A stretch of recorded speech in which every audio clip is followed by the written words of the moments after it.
What if Yash receiving some Oscars? Toxic ಎಲ್ಲಿ ಕೇಳಿದ್ರು ಟಾಕ್ಸಿಕ್ಕೆ. ಯೂಟ್ಯೂಬ್ ತೆಗೆದ್ರು, ಇನ್ಸ್ಟಾಗ್ರಾಮ್ ತೆಗೆದು, ಸ್ಪಾಟಿಫೈ ತೆಗೆದ್ರು, ನನ್ನ ಎಲ್ಲ ರೆಕಮೆಂಡೇಷನ್ ಇವಾಗ ಟಾಕ್ಸಿಕ್ ಆಗಿದೆ. ಇನ್ನು 1 ವಾರದಲ್ಲಿ ಟಾಕ್ಸಿಕ್ ಸಿನಿಮಾ ಥಿಯೇಟ್ರಿಗೆ ರಿಲೀಸ್ ಆಗ್ತಾಯಿದೆ. ಸೊ ಇನ್ನು 1 ವಾರದಲ್ಲಿ ಟಾಕ್ಸಿಕ್ ಗ್ಲೋಬಲಿ ಥಿಯೇಟ್ರಿಕಲ್ ರಿಲೀಸ್ ಆಗ್ತಾ ಉಂಟು. ನಾನು ತುಂಬ ಎಕ್ಸೈಟೆಡ್ ಆಗಿದ್ದೀನಿ ಒಂದು ಟಾಕ್ಸಿಕ್ ಮೂವಿಗೋಸ್ಕರ, because of Yash obviously.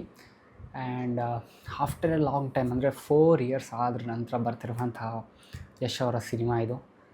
Yash ಅವರು ಅಂತ ಹೇಳಿದ್ರೆ he is not just actor ಆಯಿತಾ, is the man who inspires millions of people. Like KGF chapter 1 ಯಾರಾದರೂ ಈಗ ಥಿಂಕ್ ಮಾಡಿದರೆ ಔಟ್ ಆಫ್ ಕರ್ನಾಟಕ ಅಷ್ಟೆಲ್ಲ ಸದ್ದು ಮಾಡ್ತದೆ ಅಂತ. ಸೊ KGF ಚಾಪ್ಟರ್ 1 ಕರ್ನಾಟಕದಂತೂ ಮ್ಯಾಸಿವ್ ಹಿಟ್ಟಾಗಿ, ಮತ್ತು ನಾರ್ತ್ ಇಂಡಿಯಾಕ್ಕೂ ಫುಲ್ ಹಿಟ್ಟಾಯಿತು.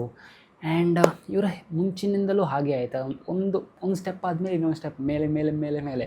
ಸೊ ಬಾಲಿವುಡ್ ಅಂತ ಇತ್ತು, ಅದನ್ನು ತೆಗೆದು ಬಿಸಾಕಿದ್ರು. ನೆಕ್ಸ್ಟ್ ಇವಾಗ ಟಾಕ್ಸಿಕ್ ಇದು ಕನ್ನಡದಲ್ಲೂ ಇಂಗ್ಲೀಷಲ್ಲೂ ಶೂಟ್ ಆಗಿರುವಂಥ ಸೈಮಲ್ಟೇನಿಯಸ್ಲಿ ಶೂಟ್ ಮಾಡಿದ್ದಾರೆ. ಅಂದರೆ ಸೇಮ್ ಡೈಲಾಗನ್ನು 2 ಸರ್ತಿ ಹೇಳಿ ಶೂಟ್ ಮಾಡಿರುವಂಥ ಮೂವಿ ಇದು. Okay, so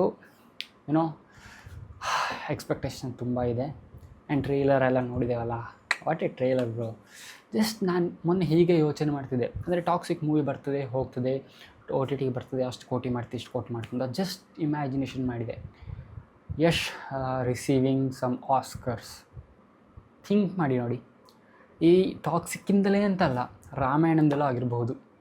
what if Yash ಅವರಾಗಿರ್ಬೋದು, ಅಥವಾ ಇದು ಪ್ರೊಡಕ್ಷನ್ ಕೂಡ ಅವರದೇ, ಮಾನ್ಸ್ಟರ್ ಕ್ರಿಯೇಷನ್ಸ್ ಆ್ಯಂಡ್ KVN ಅಲ್ಲ, ಮಾನ್ಸ್ಟರ್ ಮೈಂಡ್ಸ್. ಜಸ್ಟ್ ಥಿಂಕ್ ಮಾಡಿ ನೋಡಿ, ಯಾವುದಾದ್ರೂ ಒಂದು ವಿಷಯಕ್ಕಾದರೂ ಕೂಡ ಆಗಿರಬಹುದು. ಡೀನಾಗಿದ್ದು VFX ಇದಕ್ಕೆ ಕೂಡ, ಸೊ VFX ಕೂಡ ಚೆನ್ನಾಗಿದೆ. ಯಾವುದಾದ್ರೂ ಒಂದು ವಿಷಯಕ್ಕೆ ಆಸ್ಕರ್ ಸಿಕ್ಕಿದರೆ ಥಿಂಕ್ ಮಾಡಿ ನೋಡಿ. ಇದಕ್ಕಿಂತ ಮುಂಚೆಲ್ಲ ಬಂದ ಆಸ್ಕರ್ಸ್ಗಳು ಸಾಂಗಿಗಳಿಗಾಗಿರ್ಬೋದು, ಡ್ಯಾನ್ಸ್ ಆಗಿರ್ಬೋದು, ಆ ಥರ ವಿಷಯಗಳಿಗೆ. ಬಟ್ ಪರ್ಫೆಕ್ಟಾಗಿ ಸಿನಿಮಾಗೆ ಅಥವಾ ಒಂದು ಆ ಥರ ಬರಲಿಲ್ಲ. And DNEG's company 6 or 7 Oscars ತೊಗೊಂಡು ಬಂದಿರುವಂಥ ಒಂದು global level VFX company. Just imagine ರಾಮಾಯಣಕ್ಕೆ ಅಥವಾ ಟಾಕ್ಸಿಕ್ಕಿಗೆ ಆಸ್ಕರ್ ಬಂತು. And Yash is a part of it ಅಲ್ಲ, ಯಾವತ್ತಾದ್ರೂ ಕನಸಲ್ಲಿ ನೆನೆಸ್ಕೊಂಡಿರ್ತೇವೆ. ಜಸ್ಟ್ ಓಕೆ, ಇದನ್ನ ಅಧಿಕ ಪ್ರಸಂಗ ಅಂತಲೂ ನೆನೆಸ್ಕೊಳ್ಬೋದು ಕೆಲವೊಬ್ಬರಿಗೆ. ಬಟ್ ಯಶ್ಗೆ ಇಲ್ಲ ಅಂತ ಹೇಳುವಂಥದ್ದಿಲ್ಲ ಆಯಿತಾ. ಒಂದು ಸ್ಟೆಪ್ ಆದಮೇಲೆ ಇನ್ನೊಂದು ಸ್ಟೆಪ್. ಈಗ ಟಾಕ್ಸಿಕ್ ಇಂಗ್ಲೀಷಲ್ಲಿ ರಿಲೀಸ್ ಆಗ್ತಾ ಉಂಟು. ನಿಜವಾಗ್ಲೂ ಸೀರಿಯಸ್ಲಿ ಆ್ಯಸ್ ಎ ಫ್ಯಾನ್, ಅಥವಾ ಒಂದು ಕನ್ನಡ ಇಂಡಸ್ಟ್ರಿಯ ಫ್ಯಾನ್ ಆಗಿ ಕನ್ನಡದಲ್ಲಿ ಅಥವಾ ನಮ್ಮ ಇಂಡಿಯಾದಲ್ಲಿ ಆರಾಮ್ಸೆ ಒಳ್ಳೆ ಬರ್ತದೆ. ಬಟ್ ಇಂಗ್ಲೀಷಲ್ಲಿ ಎಷ್ಟು ಓಡಬಹುದು ಏನು ಕೂಡ ಐಡಿಯಾ ಇಲ್ಲ ನಮಗೆಲ್ಲ. ವಾಟ್ ಇಫ್ ಆ ಇಂಗ್ಲೀಷ್ ಹೇಳುವಂಥದ್ದು KGF ಚಾಪ್ಟರ್ 2 ಥರ ಮ್ಯಾಸಿವ್ ಹಿಟ್ಟಾಗಿ ನಮ್ಮ ಇಂಡಿಯಾದ ಹೊರಗಡೆ ಬೇರೆ ಕಂಟ್ರಿಗಳಲ್ಲಿ UK US ಜಸ್ಟ್ ಥಿಂಕ್ ಮಾಡಿ ನೋಡಿ. ಓಕೆ, ಆ್ಯಂಡ್ ರಾಮಾಯಣ ಅದಾಗಿ ಒಂದು 3 ಮಂತ್ಸಲ್ಲಿ ಬರ್ತಾ ಉಂಟು. ಓ my god. And Lions gate ಅವರು ಡಿಸ್ಟ್ರಿಬ್ಯೂಷನ್ ಮಾಡ್ತಿರುವಂಥದ್ದು. ನನಗಂತೂ ಸಿಕ್ಕಾಪಟ್ಟೆ ಎಕ್ಸೈಟ್ ಆಗಿದ್ದೇನೆ. ಇವಾಗ ಈ ಮಂತ್ 21ಗೆ 22ಗೆ ಬುಕ್ಕಿಂಗ್ಸ್ ಓಪನ್ ಆಗ್ತಾ ಉಂಟು ಡಿಸ್ಟ್ರಿಕ್ಟಲ್ಲಿ. ಆ್ಯಂಡ್ ಬುಕ್ ಮೈ ಶೋ ಕೂಡ ಆಬ್ವಿಯಸ್ಲಿ. ಬಟ್ ಪಾರ್ಟ್ನರಾಗಿ ಡಿಸ್ಟ್ರಿಕ್ಟ್ನವ್ರು ತೊಗೊಂಡಿದ್ದಾರೆ, ಏನೋ ಇರಬೇಕು. ಬಟ್ ಅದೇ ಎಕ್ಸ್ಪೆಕ್ಟ್ ಮಾಡಿ, ಥಿಂಕ್ ಮಾಡಿ ನೋಡಿ.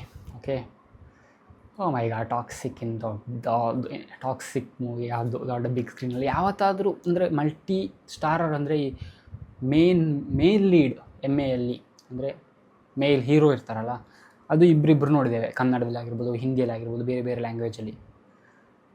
ಬಟ್ 5 ಜನ ಒಂದು ಹೀರೋಯಿನ್ಸ್ ಆಗಿರ್ಬೋದು. ಮತ್ತು ಹೀರೋಯಿನ್ಸ್ ಅಂದರೆ ಲವ್ವೇ ಆಗಿರಬೇಕು ಅಂತಿಲ್ಲ, ಅಕ್ಕ ತಂಗಿ ಎಲ್ಲ ಕೂಡ ಇದ್ದಾರೆ, ಅದರಲ್ಲಿ ಗೊತ್ತಿಲ್ಲ. ಎಲ್ಲರೂ ಇದ್ದಾರೆ. ಓಕೆ, ಬಟ್ 5 ಜನ. ಆ್ಯಂಡ್ ಇಲ್ಲಿ ಯಶ್ ಒಬ್ಬರು. ಆ್ಯಂಡ್ ಯಶ್ ಅಂದರೆ ಅವ್ರ ಬಾಯ್ಸ್ ಗ್ಯಾಂಗ್ ಕೂಡ ಉಂಟು, ಇಲ್ಲ ಅಂತಲ್ಲ. ಬಟ್ ಥಿಂಕ್ ಮಾಡಿದರೆ ಯಾವತ್ತಾದರೂ ಓ ಮೈ ಗಾಡ್, ಒಂಥರ ಡಿಫ್ರೆಂಟ್ ಮೂವಿ. ಅಂದರೆ ಇದರಲ್ಲಿ ನನಗೆ ಎಕ್ಸ್ಪೆಕ್ಟೇಷನ್ ಏನು ಅಂತ ಹೇಳಿದರೆ, ಜಾಸ್ತಿ ಏನು ಎಕ್ಸ್ಪೆಕ್ಟೇಷನ್ ಇಟ್ಕೊಂಡು ಹೋಗೋದಿಲ್ಲ ಆಯಿತಾ. ಏನೇನೋ ಎಕ್ಸ್ಪೆಕ್ಟೇಷನ್ ಇಟ್ಕೊಳ್ಳೋದು ಅಂದರೆ ಆ ಸೇಮ್ ಲೆವೆಲಲ್ಲಿದ್ದರೂ ಕೂಡ ನಮ್ಮ ಎಕ್ಸ್ಪೆಕ್ಟೇಷನ್ ಮತ್ತು ಮೂವಿ ಅವ್ರು ಮಾಡಿರೋಂಥ ಡಿಫ್ರೆಂಟ್ ಆಗಿರ್ತದೆ. ಸೊ ಏನು ಎಕ್ಸ್ಪೆಕ್ಟೇಷನ್ ಕೊಡಬೇಡಿ ಮೂವಿಗೆ ಹೋಗುವಾಗ. ಸೊ ಇದರಲ್ಲಿ ಹೆಂಡತಿ ಗಂಡ ಅಥವಾ ಆ ತರಹ ಒಂದು ರಿಲೇಷನ್ಶಿಪ್ಪಿನ ಬಗ್ಗೆ ಒಂದು ಇದಿರ್ತದೆ. ಆ್ಯಂಡ್ ಟಾಕ್ಸಿಕ್ ಆಗಿರ್ಬೋದು, ಟಾಕ್ಸಿಕ್ ಅಂದರೆ ಟಾಕ್ಸಿಕ್ ರಿಲೇಷನ್ಶಿಪ್ ಆಬ್ವಿಯಸ್ಲಿ ನನಗೆ ನೋಡುವಾಗಲ್ಲ ಅನಿಸ್ತಾ ಉಂಟು. ಆ್ಯಂಡ್ ಇದು ನಮ್ಮ ತಂದೆ ಮಗನ ಕತೆ, ಟಿಕೆಟ್ ಮತ್ತು ರಾಯ. ನಾನು ಹೀಗೆ ಜಸ್ಟ್ ಥಿಂಕ್ ಮಾಡ್ತಿದ್ದೆ ಟಿಕೆಟ್ ಅಂತ ಯಾಕೆ ಹೆಸರಿಟ್ಟಿರ್ಬೋದು ಅಂತ. ಆಬ್ವಿಯಸ್ಲಿ ಬಿಕಾಸ್ ನಾದಿಯಾ ಅಂತ ಹೇಳುವಂಥ ಕ್ಯಾಟ್ರ್ ಇದು ಸರ್ಕಸಲ್ಲಿ ಅನ್ನೋದು ಸರ್ಕಸ್ ಮಾಡೋ ಒಂದು ಹುಡುಗಿಯಾಗಿರ್ತಾಳಲ್ಲ, so that's why maybe like ಆ ಥರ. ಓಕೆ, ಸೊ ಹಾಗೆಲ್ಲ ಜಸ್ಟ್ ಸುಮ್ಮನೆ ದುರಾಲೋಚನೆ ಅಥವಾ ಡಿಪ್ರೆಷನ್ನಿಗೆ ಬಂದಾಗ ಇರ್ತದಲ್ಲ ಯೋಚನೆಗಳು, ಅಂಥ ಎಕ್ಸ್ಟ್ರಾ ಥಿಂಕಿಂಗ್ಗಳು. ಸೊ ನಾನಂತೂ ಸಿಕ್ಕಾಪಟ್ಟೆ ಎಕ್ಸೈಟ್ ಆಗಿದ್ದೇನೆ. ಸಾಂಗ್ಸ್ಗಳಾಯ್ತಾ, oh my god, what is songs bro. ಅಂದರೆ ನಮಗೆ ಇಮ್ಯಾಜಿನೇಷನ್ ಮಾಡ್ಲಿಕ್ಕೆ ಹೇಳಿ ಜಸ್ಟ್ ಲಿರಿಕಲ್ ಆಡಿಯೋ ಬಿಟ್ಟಿದ್ದಾರೆ ಅಷ್ಟೇ. ಲಿರಿಕಲ್ ಅಂದರೆ ವಿದೌಟ್ ಫೋಟೋ ಕೂಡ ಇಲ್ಲ. ಅದು ಯಾವ ಸಾಂಗು, ಲವ್ ಸಾಂಗಾ, ಹೊಡಿಯೋ ಸಾಂಗಾ, ಪೆಟ್ಟು ಸಾಂಗಾ, ಎಂಥದ್ದು ಗೊತ್ತಿಲ್ಲ. ಜಸ್ಟ್ ಟೈಟಲ್ ಉಂಟು, ಸಾಂಗ್ ಕೇಳ್ತೇವೆ ಅಷ್ಟೇ. ಅದರಲ್ಲಿ ನನಗೆ ಫೇವ್ರೇಟ್ ಅಂದರೆ peekaboo and father and son, blood in blood. Oh my god, what a songs bro, super ಚೆನ್ನಾಗಿದೆ, ಸಿಕ್ಕಾಪಟ್ಟೆ ಚೆನ್ನಾಗಿದೆ. ಓಕೆ, ಅಂದರೆ ಏನು ಬಿಟ್ಕೊಳ್ಳಿಲ್ಲ, 2 ಸಾಂಗ್ಸ್ ಬಿಟ್ಕೊಟ್ರು. ಯಾವುದು ಮನಮೋಹಕ ಮತ್ತು ಇದು ತಬಾಯಿ, 2 ಬಿಟ್ಟರು, ಮತ್ತು ಬೇರೆ ಏನು ಬಿಡಲಿಲ್ಲ. ಸೊ ನಾನಂತೂ ಎಕ್ಸೈಟ್ ಆಗಿದ್ದೀನಿ ಆಫ್ಟರ್ ಲಾಂಗ್ ಟೈಮ್, ಏನೋ ರಾಕಿಂಗ್ ಸ್ಟಾರ್ ಯಶ್ ನೋಡುವಂಥದ್ದು ದೊಡ್ಡ ಸ್ಕ್ರೀನ್ಗಳಲ್ಲಿ. ಆ್ಯಂಡ್ ಈ ವರ್ಷ 2ನೇ ಸ್ಕ್ರೀನ್, ಅಂದರೆ 2ನೇ ಸಲ ರಾಮಾಯಣಕ್ಕೆ. ರಾಮಾಯಣದಲ್ಲಿ ಜಾಸ್ತಿ ಸ್ಕ್ರೀನ್ ಪ್ರೆಸೆನ್ಸ್ ಎಷ್ಟಿರುತ್ತೆ ನಮ್ಗೆ ಗೊತ್ತಿಲ್ಲ, ಇರ್ಬೋದು. ಸ್ಟಾರ್ಟಿಂಗಿಂದಲೇ ರಾವಣದಿಂದಲೇ ಸ್ಟಾರ್ಟ್ ಆಗ್ಬೋದು, but still toxic is full ಯಶ್ಗೋಸ್ಕರನೇ ಮಾಡಿದಂಥ ಸಿನಿಮಾ ಅಲ್ಲ. ಸೊ ತುಂಬ ಎಕ್ಸ್ಪೆಕ್ಟೇಷನ್ಸ್ ಆ್ಯಂಡ್ ಫಿಂಗರ್ ಕ್ರಾಸ್ಡ್ ಎಲ್ಲ ನೋಡಬೇಕಂತಲ್ಲ ಇದು. All excited for tomorrow. Okay, so ನನಗಂತೂ ಈ ಥರ ಟಾಕ್ಸಿಕ್ನ ವಿಷಯ. ಸೊ ನಿಮಗೂ ಟಾಕ್ಸಿಕ್ನ ವಿಷಯ ಯಾವ ಥರ ಇತ್ತು ಅಂತ ಹೇಳಿ ಕಮೆಂಟ್ಸಲ್ಲಿ ತಿಳಿಸಿ. ಸಿಗೋಣ ಮುಂದಿನದಲ್ಲಿ. ಆ್ಯಂಡ್ ಫಸ್ಟಿಗೆ ಯಾವಾಗ ಟಿಕೆಟ್ ರಿಲೀಸ್ ಮಾಡ್ತಾರೆ, ಈ ಸ್ಯಾಟರ್ಡೇನೋ ಬಿಡ್ತಿದ್ದಾರೆ.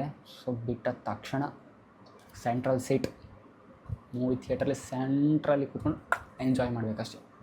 ಸೊ ಐ ಹೋಪ್ ಈ ಒಂದು ವಿಡಿಯೋ ಇಷ್ಟಾಗಿ ಅನ್ಕೊಳ್ತೀನಿ. ಇಷ್ಟಾಗಿ ಲೈಕ್ ಮಾಡಿ, ಶೇರ್ ಮಾಡಿ, ಬೇರೆ ವಿಡಿಯೋಸ್ಗಳಿಗಾಗಿ ಫಾಲೋ ಮಾಡಿ KC verse and obviously KC. Bye.